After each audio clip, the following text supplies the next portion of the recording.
go. There you go. Okay, that we're recording? We're good? Yeah, we're good. All right, great. Give me 1 second here. Make sure it's going. All right, very good. Last we spoke, I had you in person here in LA for the last record a while ago. That was fun to have you in person, but Zooming and whatever it takes is nice too. So good to see you. Yeah, how strange the time has been, and it's even stranger, right? But here we are. Thank God.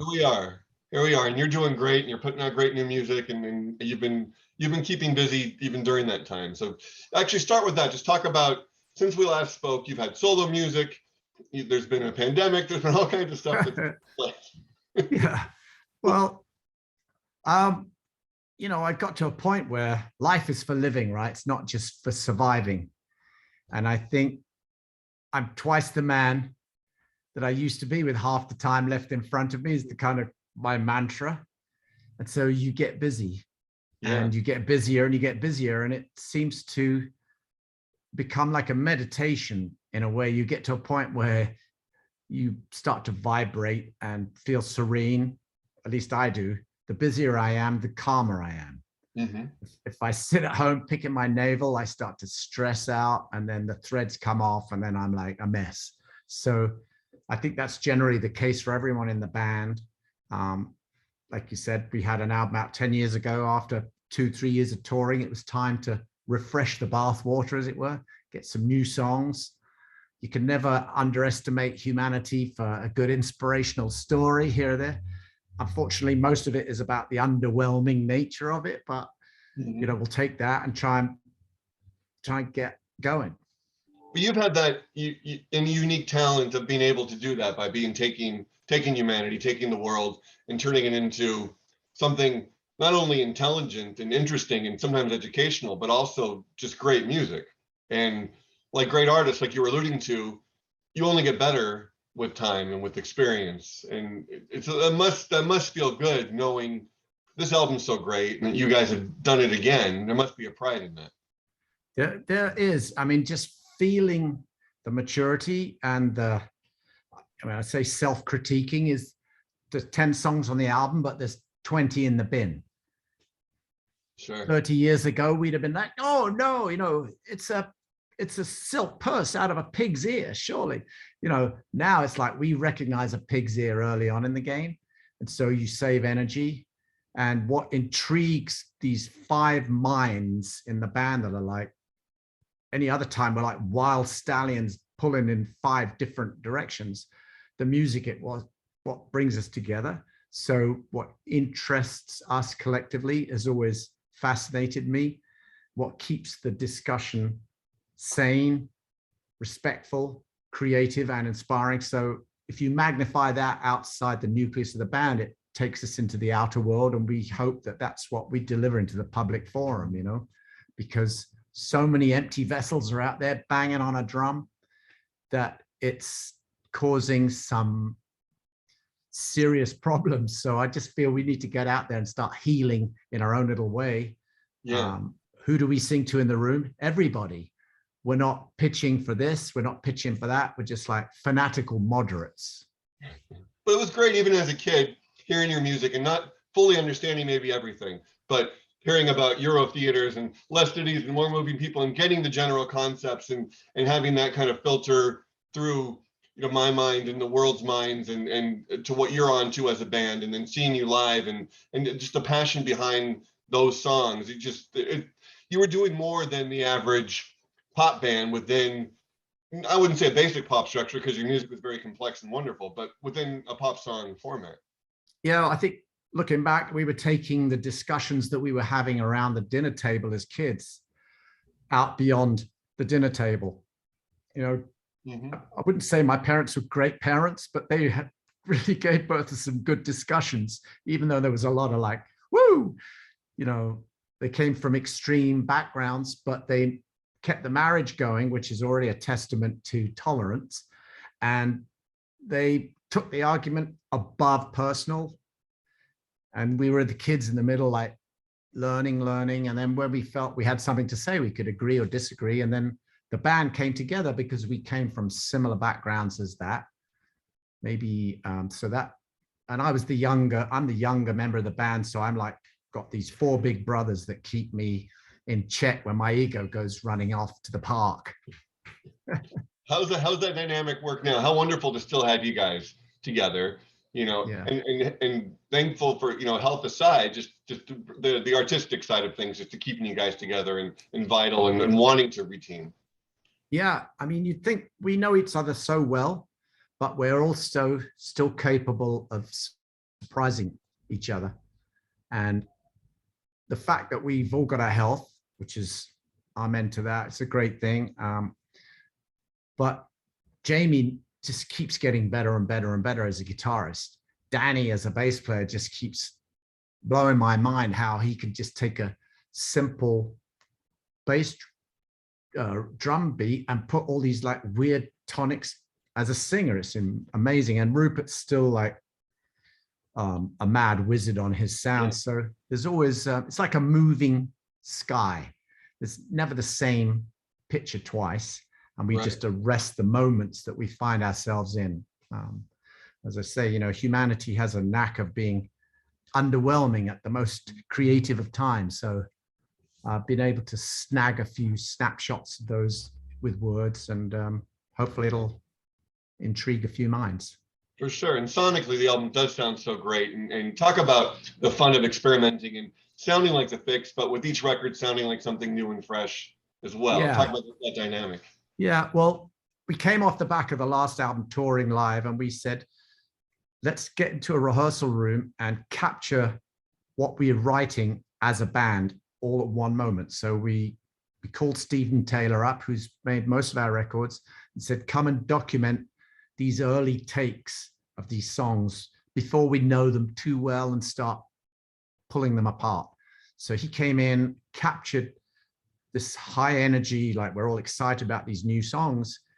And then from there, we took it and refined the album, some guitar parts here and there and a bit of this, that, and the other. But the basis of that album is all live. And so that's serving us well now, after we finished it, to go out on the road. It's like, oh, this feels so easy, because you don't want to fall trap of something that starts too complicated and by the end has got no emotion. And if there's no emotion, might as well pack up and go home. Sure. No, you've always had that in spades. And just how exciting is it now to head on the road with these songs, to be able to share such fresh now music with your audience? Yeah, it's great. It's like, yeah, look, we've just been out and found a new plant in the jungle. I feel like it's like, like the old botanists came out with, let's name this. Well, I'm going to name it a song. It's exciting. The fans have grown with us. They've experienced the same things we've experienced. Everyone's got a story to tell. So I can't wait for that emotion and the love to come in. And we sort of put the cherry on the cake, as it were, at the end of the night. Yeah. And you're not against also playing songs that people love and grown up with and for the past decades. You're going to have that as part of your show, of course. Oh yeah.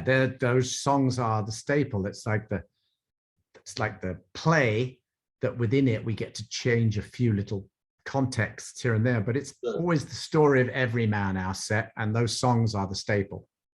How do those songs differ for you now, as a mature man, as you're singing songs from these themes that you were talking about as a kid that affected you, singing some of these songs today? How have the themes kind of morphed for you? How do you think about them differently when you're on stage? Yeah, I think the mental pictures, lying politicians, different face, same lying, nuclear war threats, early 80s, back today, horrible thought, but another backdrop, climate change, all those things that were interesting us back then are still on the table. And you can't really sort of give up on it, because it just means it doesn't really mean that much. If you just stop there, oh, well, it doesn't really bother me anymore, so I'll just give up going on about it. But it really does eat away. And to see the distractions and the squabbles that we're kind of having in the forefront, it just seems we're so distracted that it's heartbreaking. So try and get a bit of heart fixing back out there, as it were. Yeah, no, it's important to have you guys still doing your thing. It's great for audiences and great for the world, for sure. Thank you. Thanks. On a fun level, while you were singing all these things back in the day, you were also looking great, as you still do. So talk about how much fun that part of it is for you to still do the videos and to still, care about what you're wearing on stage and just look like a cool band, as cool as you guys did back in the early 80s. Well, vanity has its purposes. Back then we weren't quite sure what the look was supposed to be. It was very hard to get a look that unified us as a band. So we just looked the way we looked, and we still do. We look the way we look now, but I think there's a kind of a wisdom to it that if something's too fancy and ornate, it's not dry by tomorrow. So you can't wear it on stage tomorrow. So there's a simplification of wardrobe, but fashion is a dangerous game, but style will always remain, When you look back at some of those old videos, or do you let yourself look back at that stuff ever? I do. When the kids come in laughing, they'll on their phones.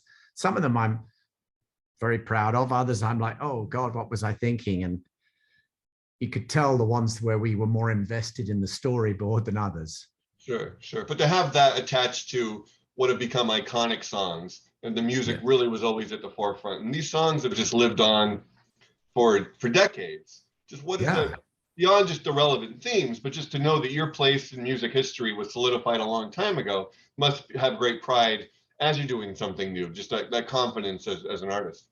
Yeah, it's a good feeling. It keeps you feel responsible for the work we put out, but what we're about to put out as well. It's like keeps your game sharp, because there's always somebody better, more good looking, more in tune, more relevant, unless you stay true. And then you can ride along. We're not competing anymore, but we are competing with ourselves. There's a standard that we've grown to expect from ourselves. And so I think we own the vineyard, and we want the wine that we make every year to be a good year. Well said. Without competing, just some of your contemporaries are still out there creating new great music, like Howard Jones, like Midge Ure, Duran Duran. I can go on and on. Depeche Mode not becoming revival acts, but creating new stuff like you guys, and still out there. How much does that inspire you? How much do you guys talk? Is there communication between some of you guys? I mean, it's just great to know that there's still the industrious mind is, we don't have to be in the charts to still be relevant.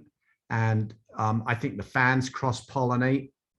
And when we do get a chance to see each other, it's always like with open arms and a fun story. And I always love bumping into Howard or Midge Ure. I went on the road with Midge he was doing a solo show in Germany, and I went out with him, and we had a blast bouncing around in a Sprinter van. I'm sure. For a few weeks in Germany. And I was just cracked up with the stories he was telling me about Bob Geldof and Live Aid and stuff like that. Wow. Yeah. Well, as far as what this holds for the future, because you said only so much time left, are you already writing stuff? Even this tour, do you let yourself write things on the road? Are you ready for what's next?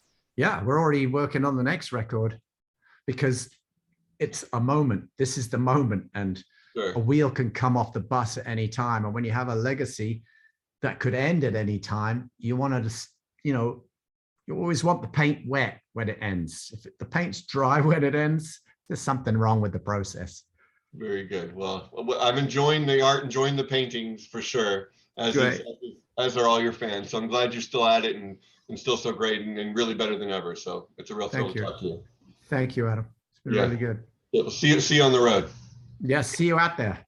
Take care. Safe travels. Love and peace. Take care. Bye-bye. Cheers. Bye.